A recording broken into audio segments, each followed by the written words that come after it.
Good morning, sunshine. Welcome to another edition of Yoga Blossoms. A yoga blossom is a little tidbit about yoga.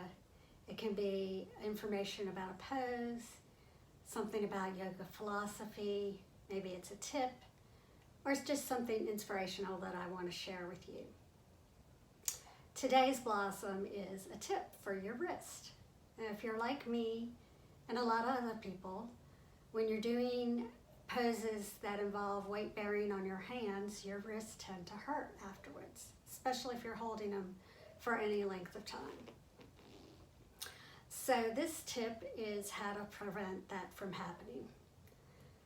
It's actually two tips, so you get 2 for 1 today. When you're in a weight bearing pose on your hands, especially when you're new, you tend to put the weight at the base of your hand. And this not only can aggravate arthritis in your thumb, but it's also a good way to start developing carpal tunnel problems. What you want to do instead is think about putting the weight at the base of your fingers, down the pinky side of your hand, and up through the fingers. You want to leave this little indentation in your palm, in the center of your palm, away from the mat. But when you're in a pose for a while and you're struggling, you may not think to do that, or it might be a little more difficult for you.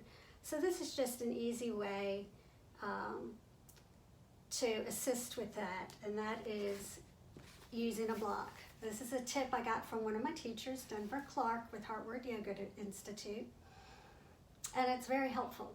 So you can use blocks in yoga for a lot of different reasons. You can use them to help you reach the floor, or to advance in a posture, or maybe for support in a restorative pose.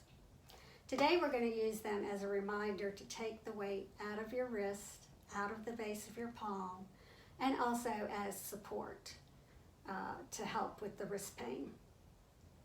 So when you use a block, the most stable way is, of course, wide side, flat, down, like this.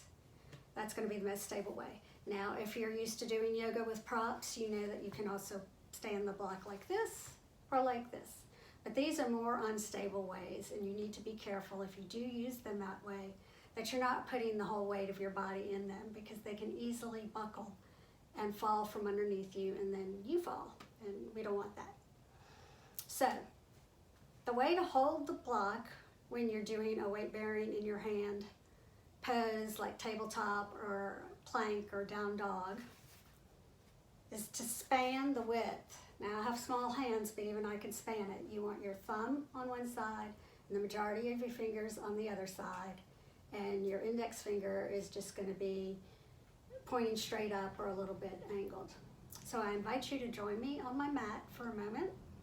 We're going to place the blocks shoulder width apart for proper posture for down dog. And when you're doing down dog, you want to think about putting the weight in the bottom half of your body. So in your legs and in your feet and your heels. When you're doing down dog, you want your tailbone reaching for the sky, and you want your heels reaching towards the earth. So if you're doing the pose correctly, you're automatically taking some of the weight out of your wrist. But the blocks help remind us where to put the weight, and also to help relieve some of the pressure in our wrist. So I invite you to join me on my mat. We're going to place our hands as directed or suggested. We're going to step back into down dog. Feet hip width apart. Press back.